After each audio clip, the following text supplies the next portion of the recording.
Here we are, gentlemen. I promise this will be the last screencast for Chapter 7. Okay. Alright, so Tom is driving Nick and Jordan to his house. Daisy's already home. Tom realizes that he should have dropped Nick off in the West Egg. Jordan, of course, can stay there at their house. She usually does. And Tom offers to get a taxi to pick Nick up and take him home. Okay. So Nick says he'll wait outside. Jordan would like him to come in, but he's done, right? He says, I feel a little sick. I wanted to be alone. And she says, it's only 9:30, right? It's not too late for a little hotline bling. And Nick doesn't respond, but this is his feeling. He says, I'd be damned if I'd go in. I'd had enough of all of them for one day, and suddenly that included Jordan too. Okay? So remember, we'd heard from Nick that he was tolerant, but it seems like his tolerance has reached its limit. He's had enough of them, right? He's had enough of these people. Not only are they tearing up marriages, but like, a man's wife was just killed, and he is in distress, and there was a hit-and-run accident, and nobody's going to the authorities, and oh my goodness. So, okay. Now here's what happens at the end. Nick is walking down the driveway to wait for his taxi, and Gatsby steps out.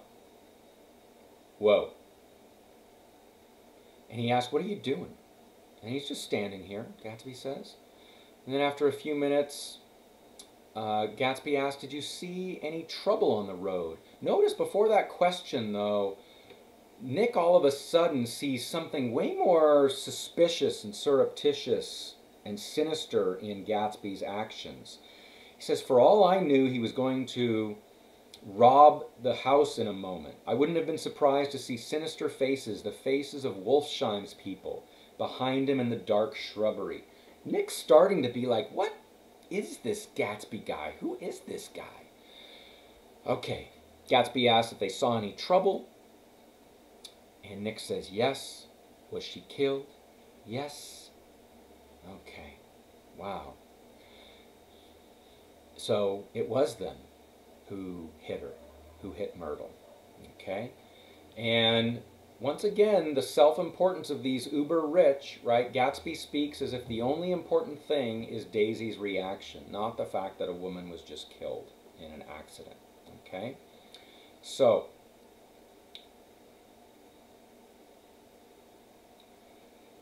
Gatsby says that I left the car in my garage. I don't think anybody saw us. So he's not planning on telling the authorities. He's not planning on doing the honorable or legal thing.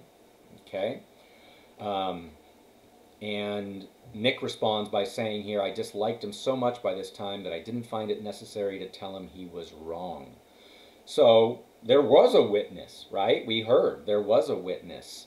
And so Jay's wrong. Somebody saw the yellow car. Somebody knows. Okay, anyway. So we learn then that Nick asks, how did this accident happen? And Jay says, well, I tried to swing the wheel. He broke off, and suddenly I guessed at the truth. Was Daisy driving? Yes, he said after a moment, but of course I'll say I was. Oh my goodness. So it was in Jay's car, but it was Daisy driving. Daisy hit and killed Myrtle.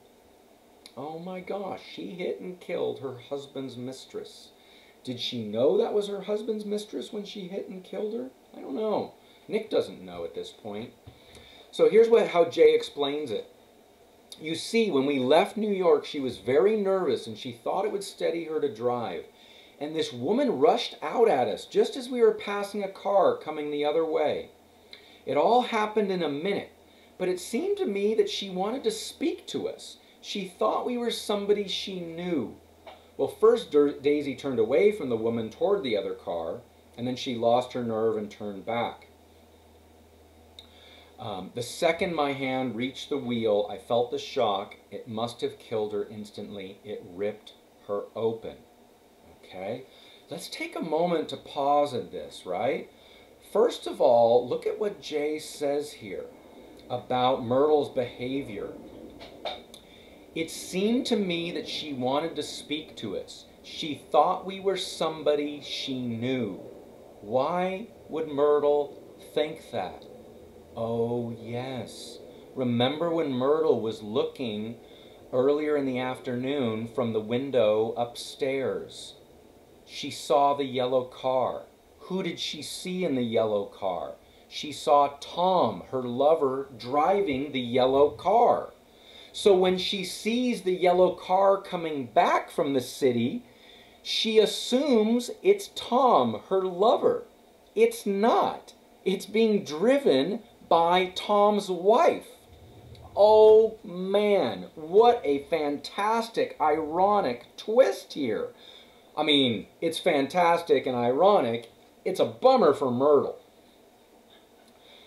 But that's why she ran out to the car. She thought she was going to get Tom's attention and be able to speak to him, maybe try to escape. Remember, George had just been keeping her captive above the garage.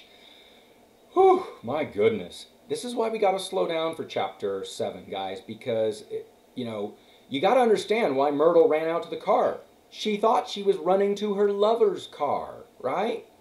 Turns out she was running to the car being driven by her lover's wife. That is not a good car to be running towards. Poor Myrtle. Okay, anyway, now Jay obviously has no care for Myrtle and the fact that a woman was just killed by his vehicle hours earlier. He's worried only about Daisy, okay? And he wants to make sure that Tom doesn't hurt Daisy, that he doesn't do anything, to Daisy, okay? And all of a sudden, Nick recognizes a new idea. He says, suppose Tom found out that Daisy had been driving.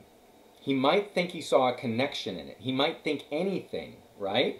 Now, if Tom found out Daisy was driving, he might think Daisy tried to kill Myrtle on purpose because she might have known that that was his girl, right? Okay. In any case, we now see, Nick tells Jay, I'm going to go walk over to the house and see if I can see any commotion. And he looks in the window. He's able to see Tom and Daisy sitting at a kitchen table. They're not eating or drinking, but they're just sitting there. He's holding her hand. His hand had fallen upon and covered her own. That's a little different than holding hands. That's not quite as reciprocal.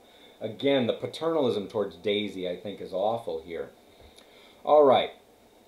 They keep talking, and she keeps nodding in agreement at him. There was an unmistakable air of natural intimacy, and anybody would have said they were conspiring together. We don't know what was said. We don't know if Daisy said something about the accident. We don't know if Tom came clean about Myrtle. We don't know anything about all that. Okay? All right. And Nick relates that info to Gatsby and then says, all right, I'm just going to wait here until she goes to sleep, and then I will go back home. Okay? So he put his hands in his coat's pockets and turned back eagerly to his scrutiny of the house, as though my presence marred the sacredness of the vigil. So I walked away and left him standing there in the moonlight, watching over nothing. He's watching over nothing in multiple senses, right? Nothing in the sense that there's really nobody out there that he needs to watch, but also that his dream seems to have been reduced to nothing here. Man, what a packed chapter, right? I mean, it took us all these screencasts to get through it, but you got to be straight on it. This is the ultimate confrontation, the fight over Daisy, and then the accident in the Valley of the Ashes. All right, let's see what happens in the last couple chapters. It's going to be tough to top chapter 7. That may be one of the best chapters in all of literature. I mean, Let's just be honest.